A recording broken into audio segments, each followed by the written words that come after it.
And now for something completely different.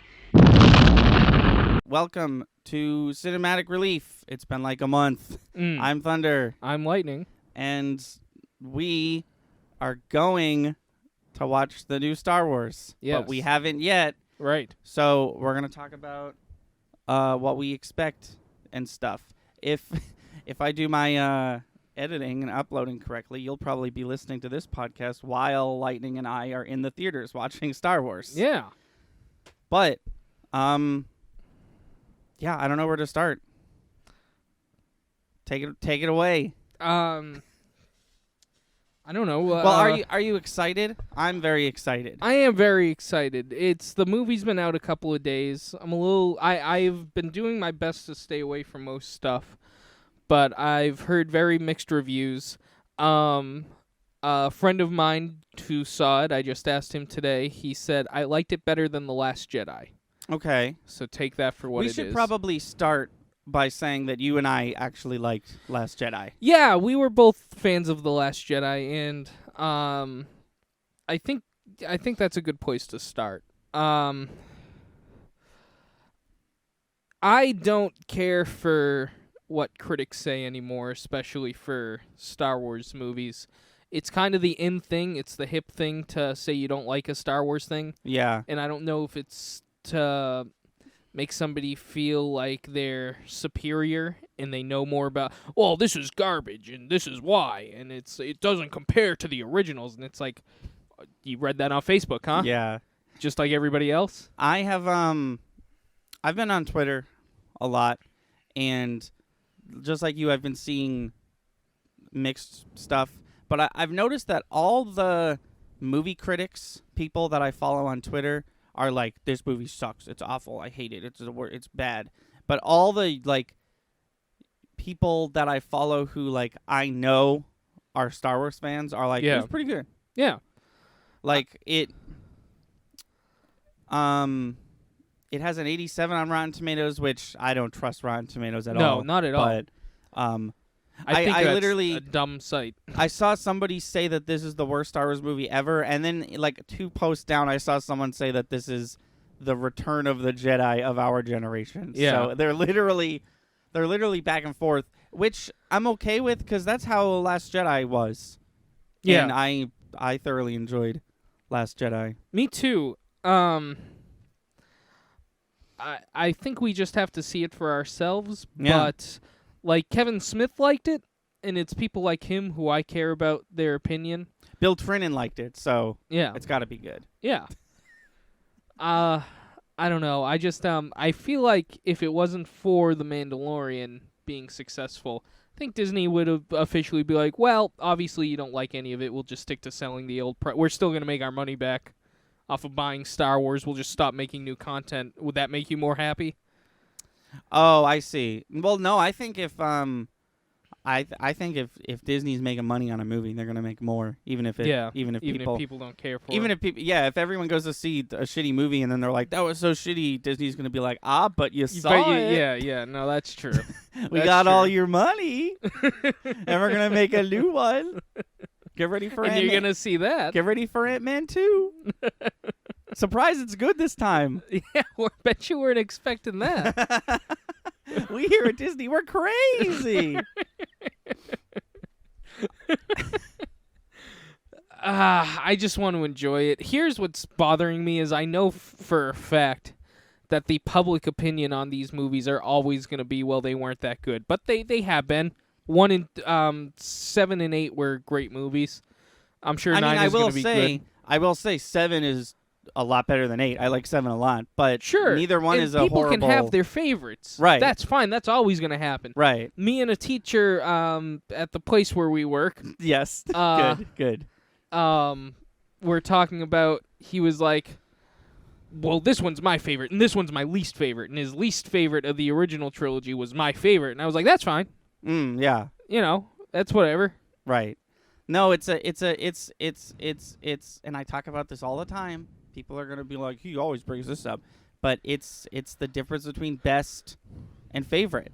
You know, it's like, is Last Jedi your least favorite? Yes. Okay. Is it a bad movie? Not really. No. I I thought it was pretty good. Yeah, me too. And I'm sure this one will be too. I'm curious about Palpatine. There's something going on there. So, a theory I heard, my favorite theory about what was going on with Palpatine, and I just love the way it was worded to me, was in The Mandalorian.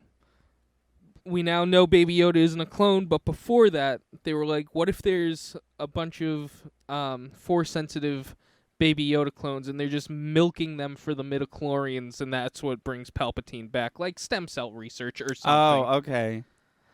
Is midichlorians still canon? It has to be. It's in the movies. I mean, like, sorry, not canon, but I mean, like, I feel like they've made a point to not talk about those anymore. Am I wrong, or? I feel like I'm sure they're going to avoid it. It's still going to be canon. Right. Like, there's no reason to avoid it. You can bring up the word midichlorian Sure. and still have a good movie. No, yeah, and here's the thing. It's kind of the difference between, like, faith and science. It's like both can exist and both can be right, but, you know, it's kind of how do you decide to view it. Right, Which brings an interesting twist that they're never going to talk about because everything from the prequels is taboo.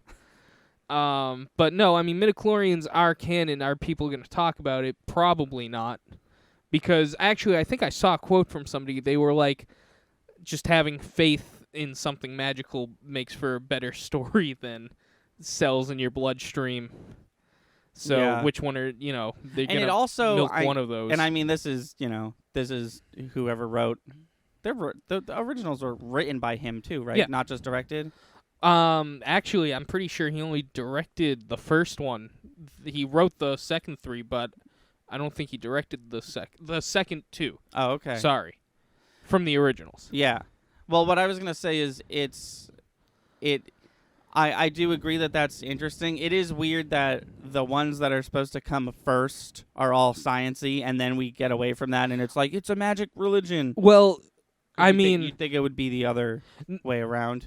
I don't think he planned for this, but that's kind of what happens when an empire topples and a dictatorship takes over, is you lose facts. Yeah. You don't know what's true anymore. I doubt that's the reason. This is not me sticking up for Boy Toy for making a weird decision late in the game on his prequels. Speaking of prequel stuff being taboo, did you notice that on episode 6 of The Mandalorian, Bill Burr's character mentioned Gungans? Gungans. Yeah, I did.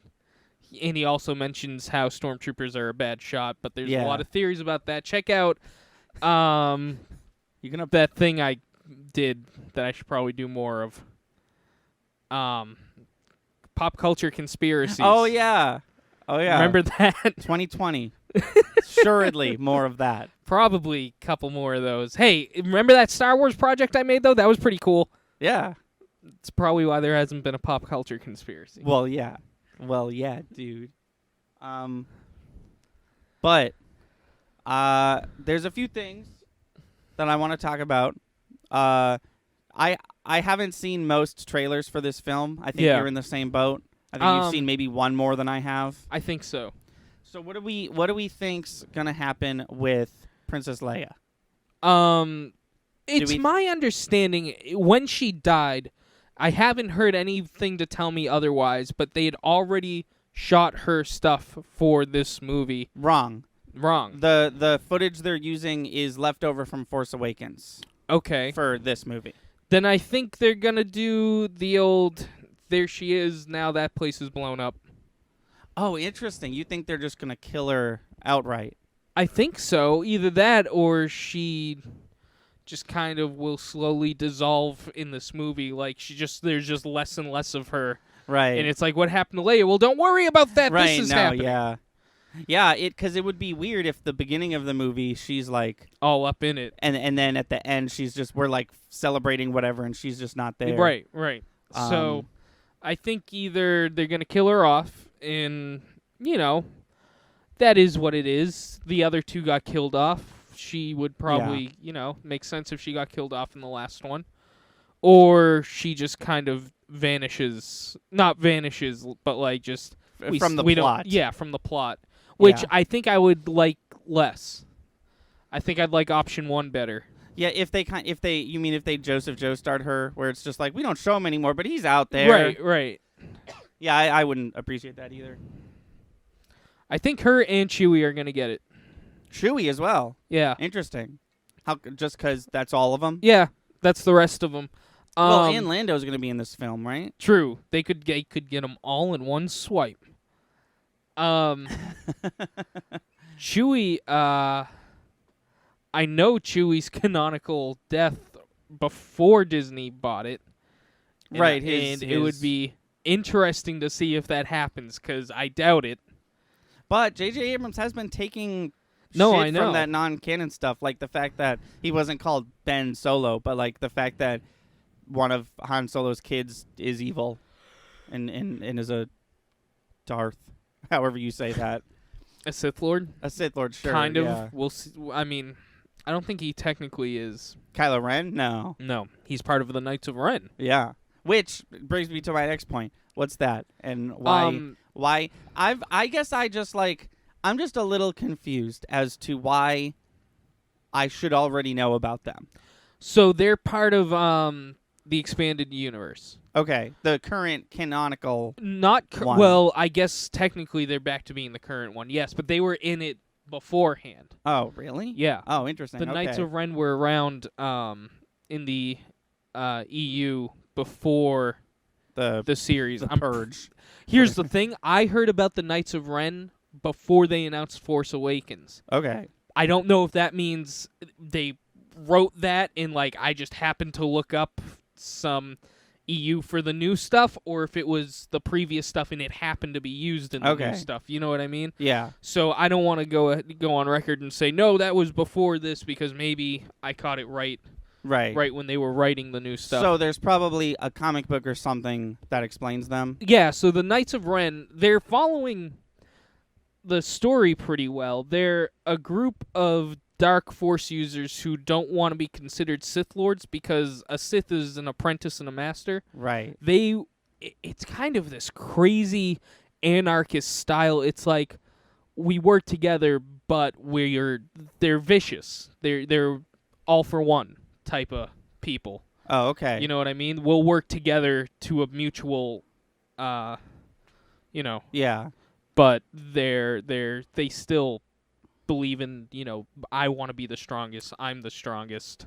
Right. But they work together in a clan. And they are not all the kids that Luke was training, right? They could be. Oh, okay. I don't know where they're going to go with that, but Right. it seems like we're finally going to see the rest of the Knights of Ren in this one. I mean, they have pop figures, so. Well, they did it, yeah. They did say, I think in Force Awakens, it might have been The Last Jedi, that Kylo Ren did take some of Luke's before he slaughtered everybody. That's what I got a thought. few. So I think those are the knights. I think they are Luke's apprentices. That would make sense. Yeah. Um. But my theory is because they were super heavy on breaking the wheel about Jedi and Sith in the. I think Rey's gonna become a gray Jedi, and Kylo Ren's just gonna fade out with the Knights of Ren or join the gray Jedi. I was gonna say the light side, but What's a gray Jedi? a gray Jedi believes in a balance between good and evil. Oh, is that a new thing? I don't know if it's new. Like, can you give me an example of an on-screen gray Jedi? Not old without man- spoiling some Clone Wars stuff for you. Oh, okay. But is old man Luke a gray Jedi? No, Luke just Wasn't. cut himself. Yeah, Luke Yeah. just wasn't. I was just thinking because He- he's wearing gray. A gray Jedi, you know the crystals and how they make the lightsabers different color? Yeah. Gray Jedi's takes the color out of the lightsaber, so it's just gray. That's where the name comes from. Okay. I'm that's pretty it. sure I that's didn't- where the name comes from. I didn't know that's that. I didn't know that was how that worked. Yeah. That's cool. But I'm just going. When it gets to the EU, I get a bit fuzzy. So Yeah, if people yeah. are listening and they're cringing at what I'm saying, take what I say with a grain of salt. But the Grey Jedi believe in a balance of good and evil. I used to have a saying. They're pretty cool. They're not talked about at all in the movies. Mm. In the Clone Wars, they're touched up on, and in Rebels, they're touched up on. But I think that's where they're going to go. It just seems logical based off of where they were going in The Last Jedi. Okay. At least in Kylo Ren's perspective. He was like, let's stop all this! Meaning, like, the Knights of Ren. Enough Sith Lords, enough Jedi. Right. And Rey didn't seem opposed to that thought. Right. So I think we're going to see a bit of a rise of maybe some gray Jedi in the fall of the Knights of Ren. I'm getting more and more excited the more we talk about it. There's just a lot of like, why is it? I forgot that like. Why is it called The Rise of Skywalker? Why is it called The Rise of Skywalker? Why Emperor Palpatine? Why Emperor Palpatine? That's a huge one. What was that dark race shit from the first trailer? Right. There's a lot that What about Snoke? Here's the deal. Snoke's dead. I know, but we know nothing about him, and here's the deal. He seemed cool. Yeah. And I don't want to be one of those, like, you didn't tell me anything about him. I'm sure we'll find out somewhere down the line more about him. But, like, we also knew nothing about the Emperor in Return of the Jedi. So, like, I'm not going to get all... Tell me more about Snoke in this movie, but I would like to eventually know more about Snoke. I wouldn't mind or be surprised if like Snoke's backstory was like in Resistance or something. No, and that's fine. That's what I'm saying is down the line I'm sure we'll pick up some stuff and that'll be cool. I just hope they do touch up on that somewhere. Okay. Oh well, yeah, I think I do too, but I think if they wasted some screen time, I'd be a little like, okay. No, sure. No, it doesn't need to be in this movie. And I won't complain. That won't be one of my complaints if we walk out and I'm like, yeah, but I don't know anything about Snoke. Yeah. But the rest of it was awesome. So, I want to talk about Force Ghosts. Force Ghosts, sure. Do we think there are going to be some in this movie? I know there will, or Mark Hamill wouldn't have gotten a nice paycheck for being in this one. That's a good point.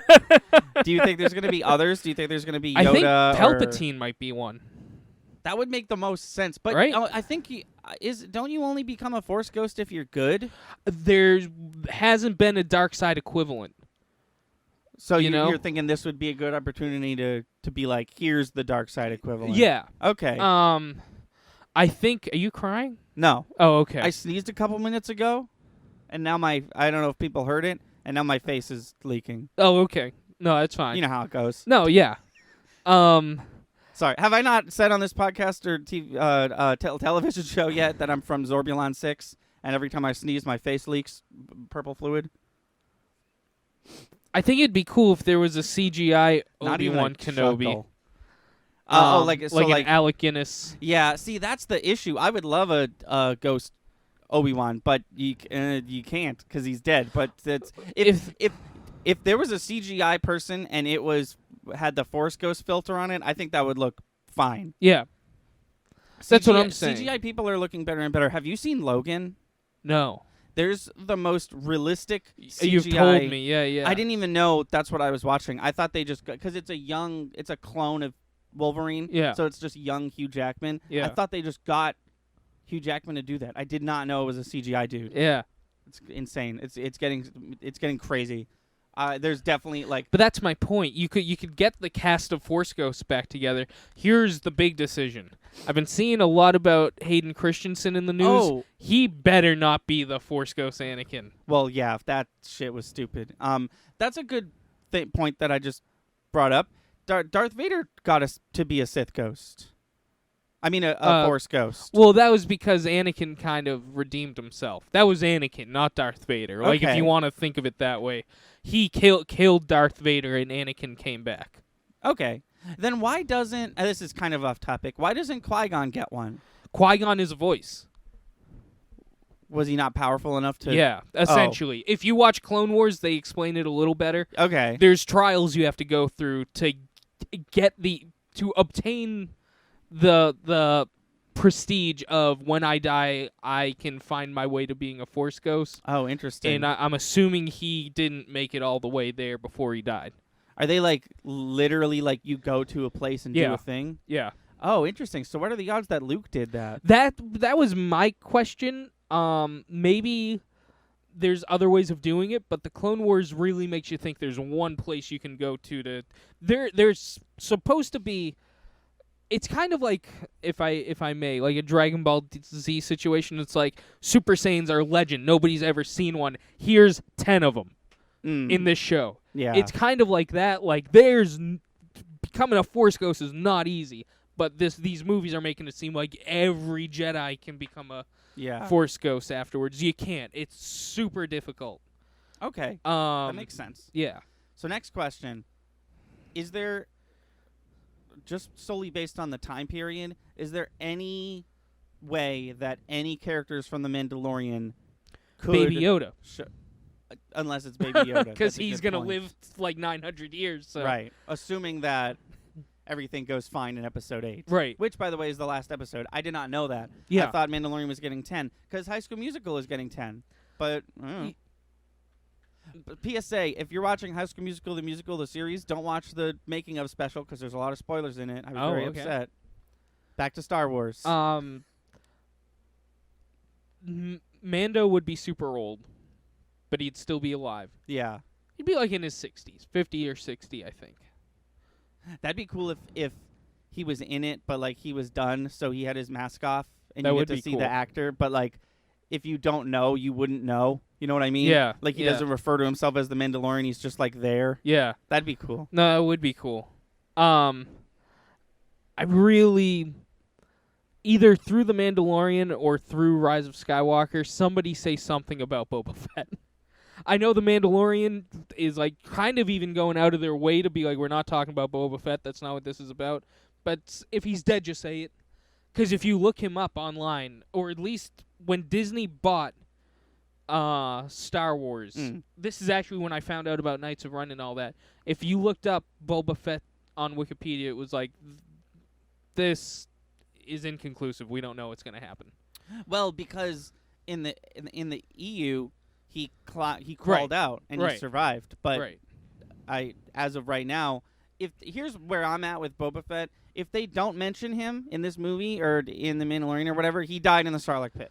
Sure. And I'm okay with that. But say it. You've said everything else. Just say it. Star Wars, I mean. Not you, Anthony. Oh, right. Yeah, no, I knew what you meant. I feel like all the people who would say something... Oh, well, you know what? It would make perfect sense if Lando Calrissian was like, yeah, but there was this one... That would be the... What I'm trying to say is that would be the character to randomly bring it up. Or Luke, the guy who accidentally killed him. Yeah, but he's not going to waste his Force Ghost time talking about... I forgot he did. I'm trying to come up with a logical, like... a living character. Yeah, because I feel like Han Solo might, but he's dead. Yeah. And Princess Leia's not going to say anything other than... Yeah, what if that was, like, the only lines from Force Awakens? That was the one cutscene from Force Awakens. She's like, oh, yeah, have you ever heard of Boba Fett? Ray's like, who? She's like, never mind. It's not important. Well, bye.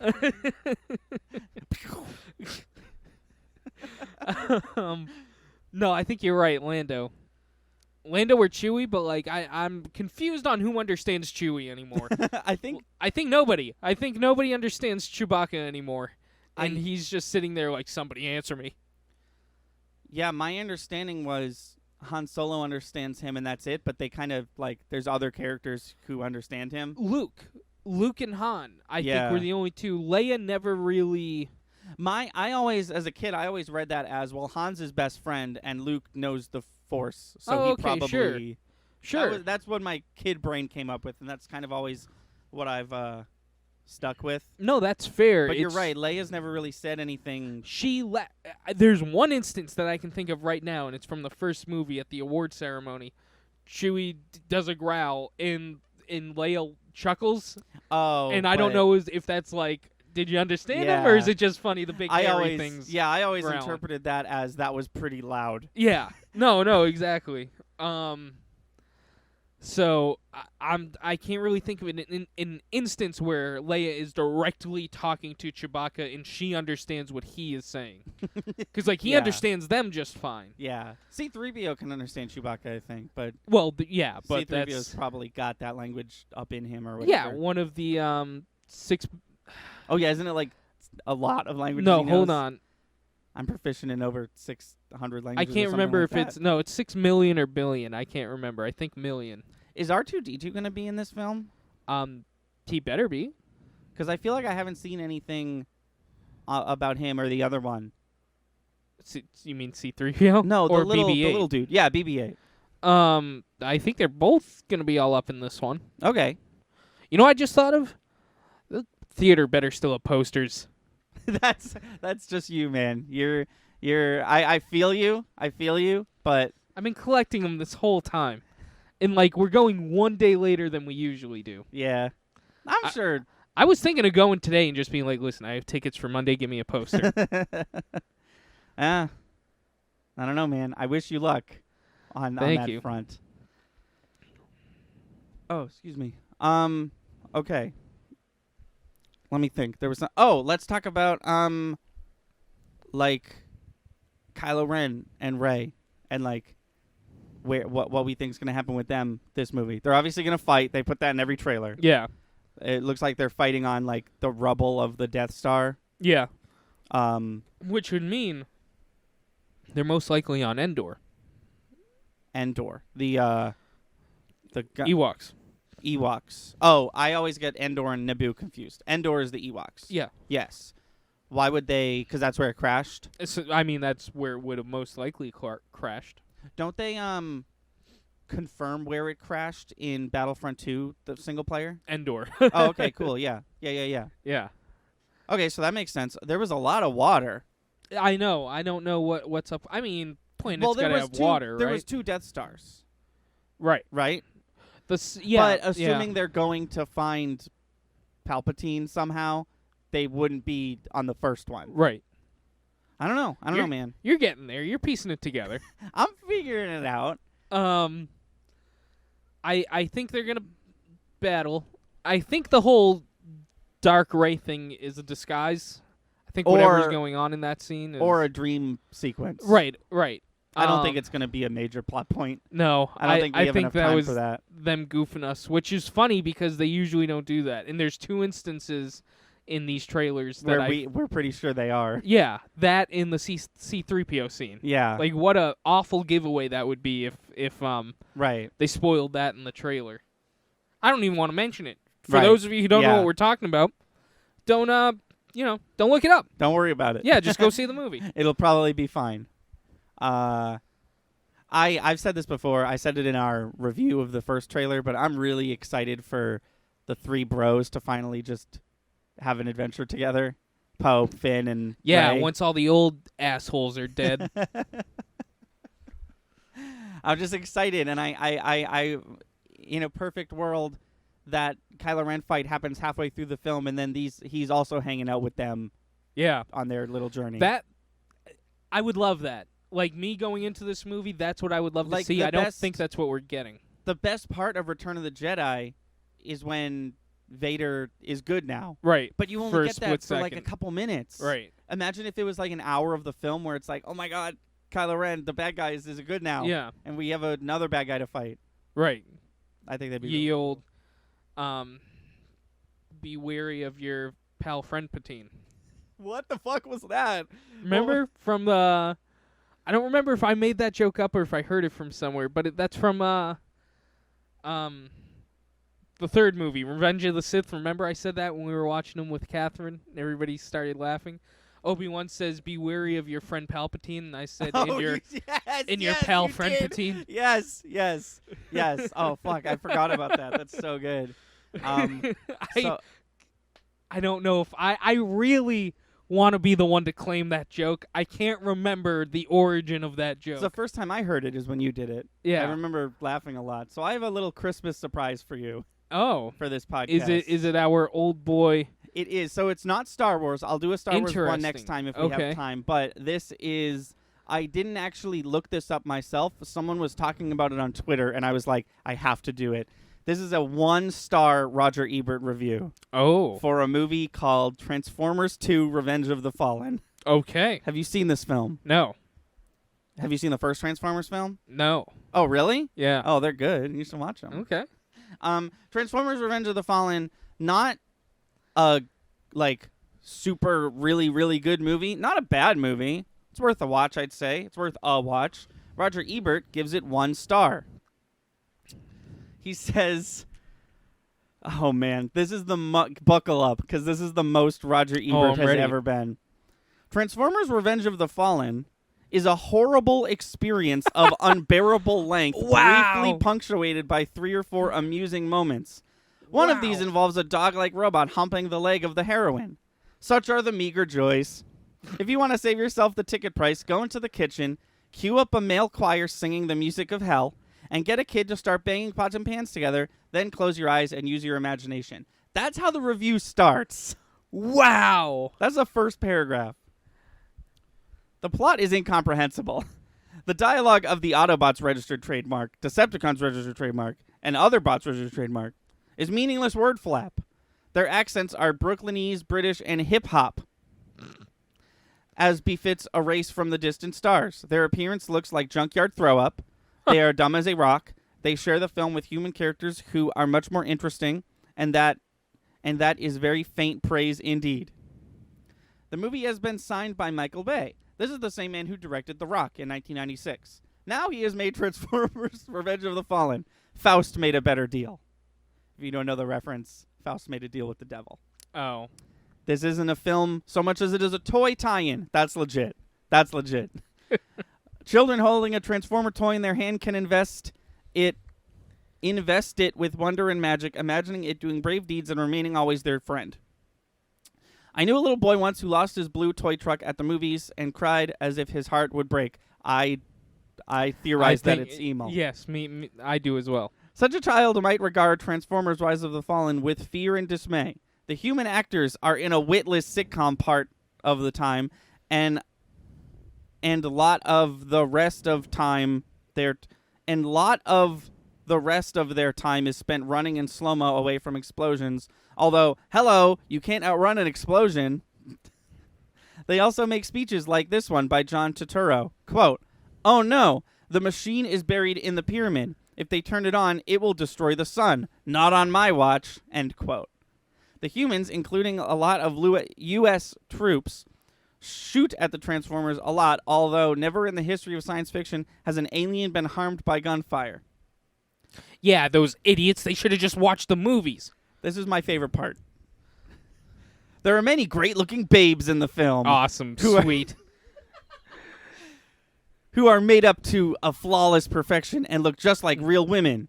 Wait, well, hold on. If you are no explanation needed or required, Chris. Okay. All right. If you are a junior fanboy whose experience of the gender is limited to lad magazines. What an asshole.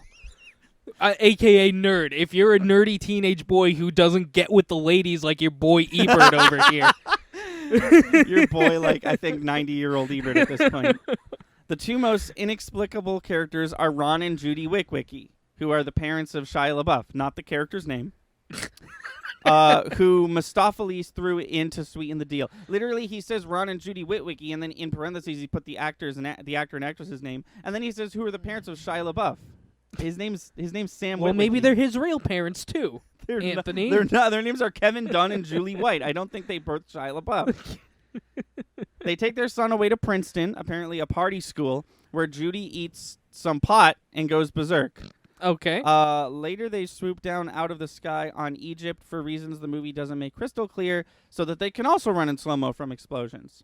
The battle scenes are bewildering. Bot is capitalized, so I'm assuming he's foregone writing the entire word Transformers.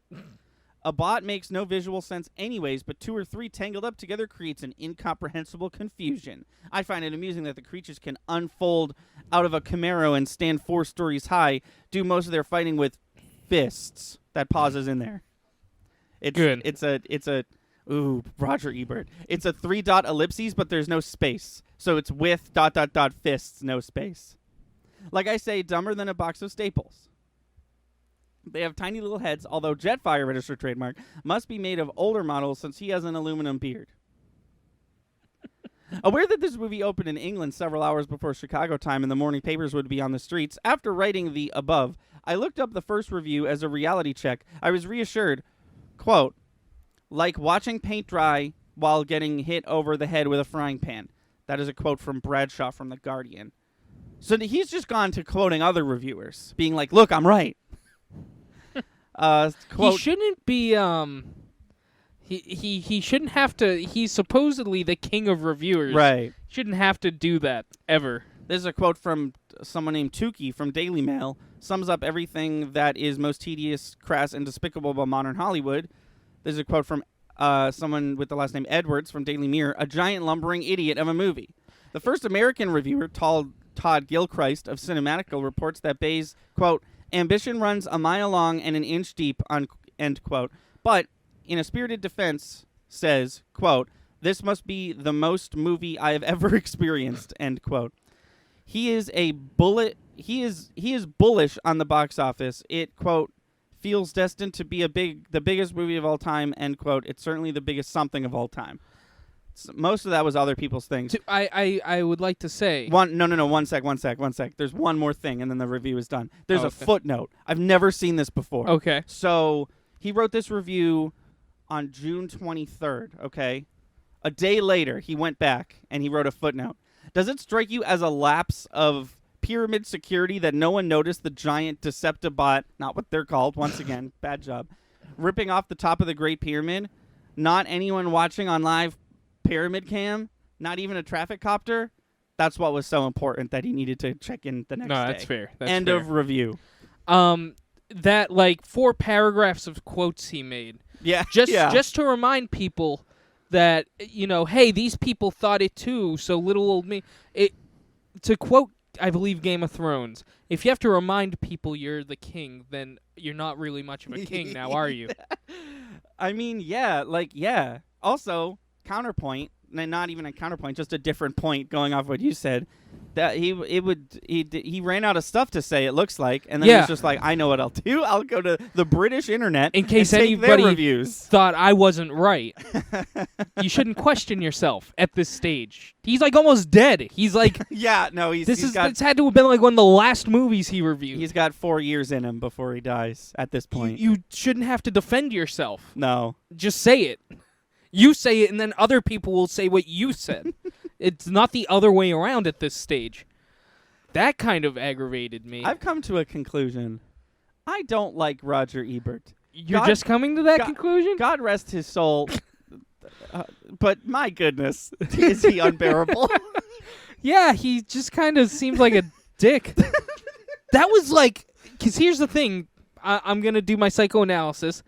This was supposed to be chilled out, Ebert. Right. I think he had a momentary lapse of... Well, here's the thing. It's a kid's movie, A. Right, which is one of his triggers. It's old Ebert, which is when he got the most, talking in simile and not in, facts. Right. I also noticed that he didn't do his usual, here's a paragraph describing the plot. That paragraph I usually skip because it's literally just info. He didn't know. He was didn't too do old it. to understand what was happening. He literally, spent the entirety of the review just being like, was sure what I was looking at. This was bad, and I hated it. There was hot chicks, though. He was like, there was some robots and hot chicks. And then he did the other thing that he loves to do, where he counted each time he was amused by something. Yeah. But then he only recounted one of them, which is odd. He usually wastes our time recounting the whole thing. So I guess thank you, but also, where's the other 3, baby? We'll never know. You died before I got a chance to ask you. This time I am crying just because of how funny it is. I just, I'd like to think, well, I'd hate to think, but it's probably what would have happened. If we had Ebert with us today, I think he would shit all over these past 3 Star Wars movies, simply because that's what he thinks the people wants to hear. That's my conclusion with him. I think he either tries to be edgy, or he does what he thinks people want to hear. Adults want to hear. Yeah. And I don't know why he thinks adults care what kids' movies want are him like. to review kids' movies. Yeah. It just comes back to the first ever point we made about this. You, especially in your very old veteran, been doing this for a while age, do not need to waste your personal time. Right. Review, because he's doing it for his website at this point. Right. He's no longer doing it for the paper week by week. Right. He's just seeing whatever the fuck Ebert wants to see and doing a review of it. Right. So whenever he goes to a low ball kids movie like fucking Pokemon or Transformers, it really feels like he's like, what can I shit on at the theaters this week? No, exactly. He's people like this are interesting because people like what? Like him or yeah, like him, like. you really making a hard argument for me to believe that you enjoy movies. Right. Why did you go into this profession? I think would be the first and maybe only question I ask him if I was to ever meet him. Like, it seems like you hate movies. Right. Why are you Yeah. a movie critic? Yeah. And that's, you gotta know, throw a bone every once in a while. And When- it can't be to, like, Beauty and the Beast or Snow White. It can't be the ones that were Right. obviously going to be good. a raging bull. Yeah. Like, yeah, woohoo, you liked those ones. Fantastic. What do you think he would think of, like, Infinity War and Endgame? He would say the same thing Martin Scorsese said, which was, I don't understand. There's no narrative. It's like, do you think an Endgame review would look like this Yes. Revenge of the Fallen review? And here's why. He didn't see any of the other goddamn 23 movies. The narrative, this is a new age of cinema, people. It's a revolution. There's 20 movies of narrative. Watch them all. Yeah. Or don't, and shut your mouth about it. It's insane. Yeah, dude. Roger Ebert. He would do that too. He'd see Iron Man, talk about how awesome that was because that's what everybody said when that came out. Right. Then he'd see Endgame and be like, they've gone downhill. I don't know what happened. It's because you didn't watch him, Ebert.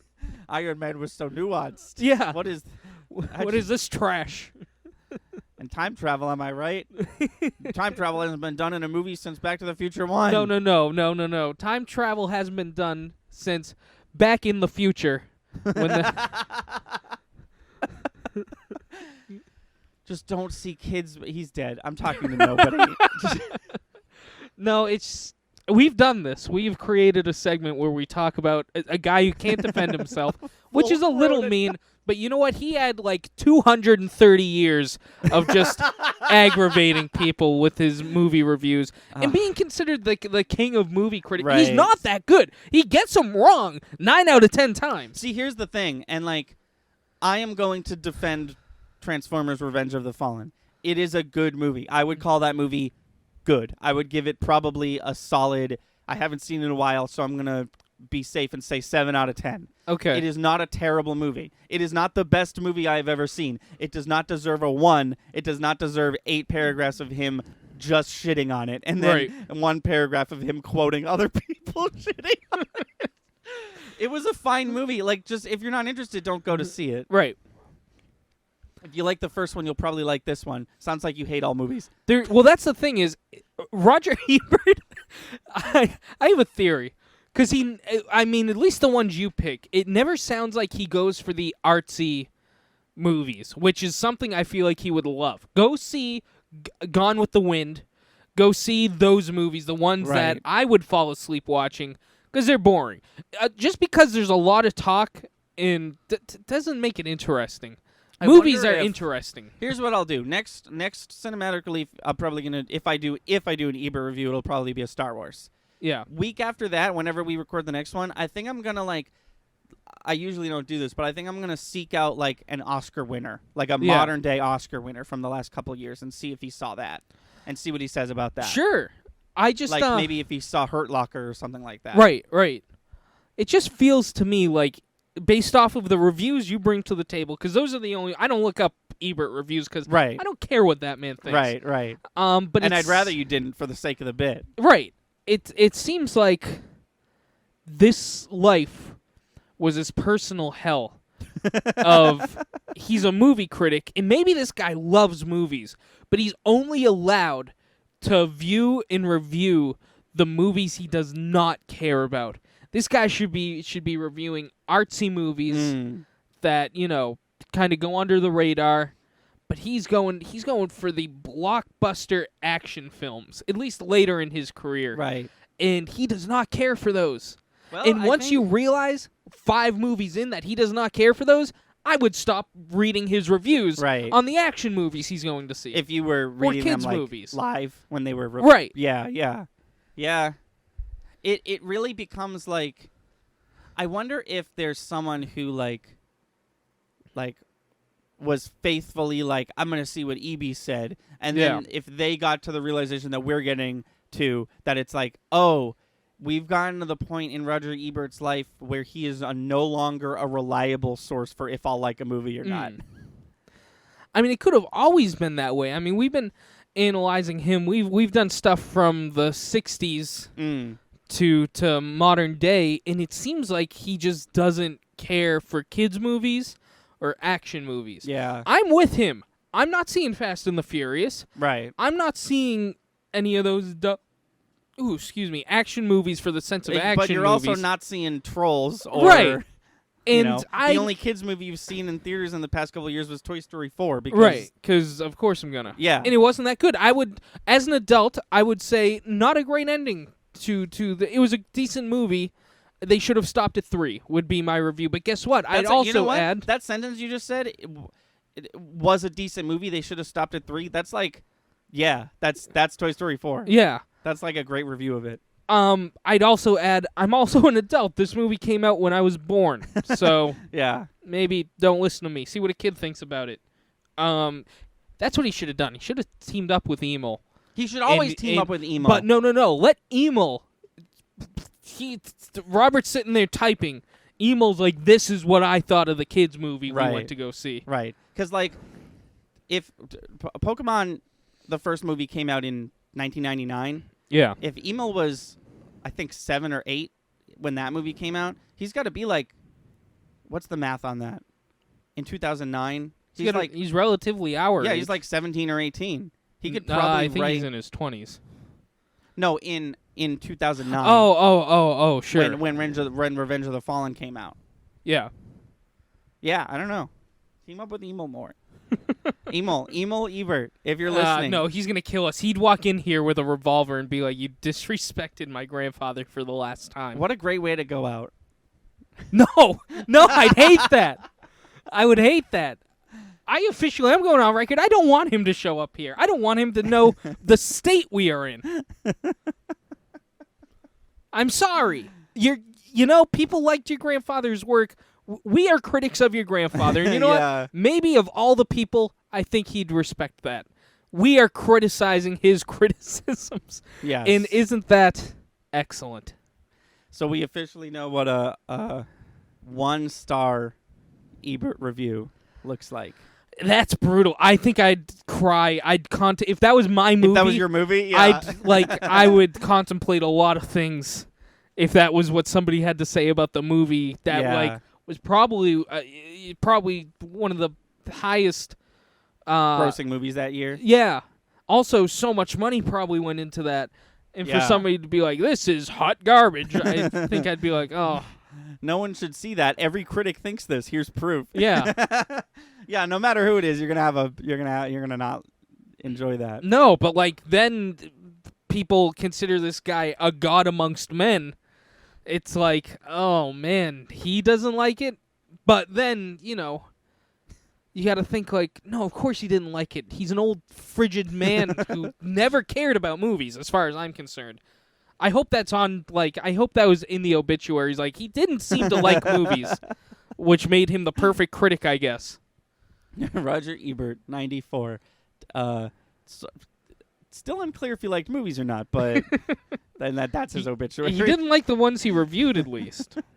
Do you think at his funeral they just showed the greatest hits of all his shitty reviews on a TV? Probably. It's the most beautiful image to me would be Roger Ebert's, I'm at his wake or whatever, and he's there and he's looking pristine because they do it up, and then just a screen flashes the individual Pokemon make the Teenage Ninja Mutant Turtles look like Billy Crystal, flashes on the screen, and I'm just like, I think we're officially getting disrespectful about this real life human that died. No, he's great. But no, he's not. That's the thing. You don't have to lie. You don't have to lie. He was not great, but he was a person. He did pretty well in his career. But man, maybe he should have picked a different one.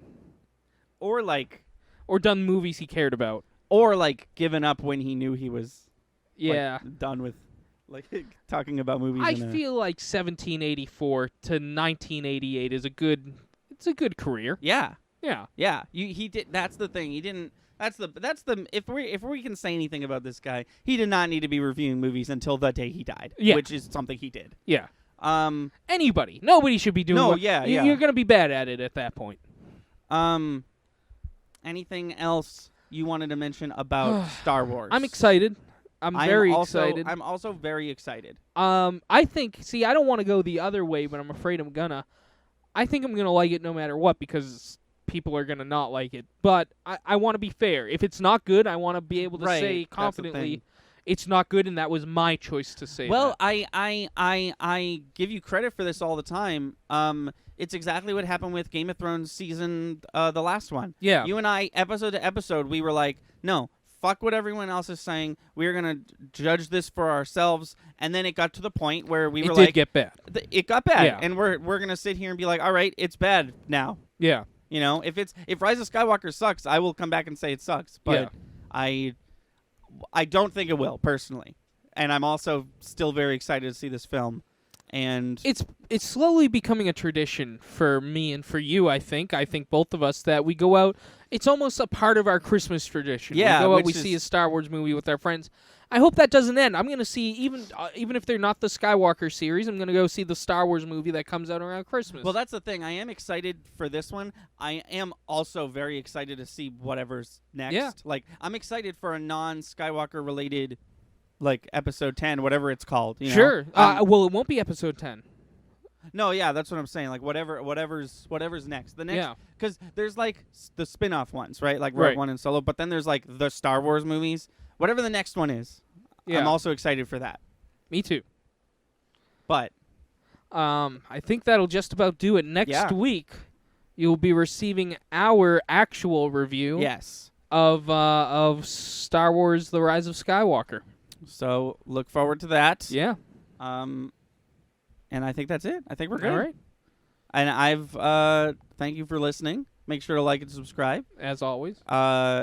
Remember when you're hearing this a week from now, there will be another one where we actually talk about the movie because we'll have gone and seen it.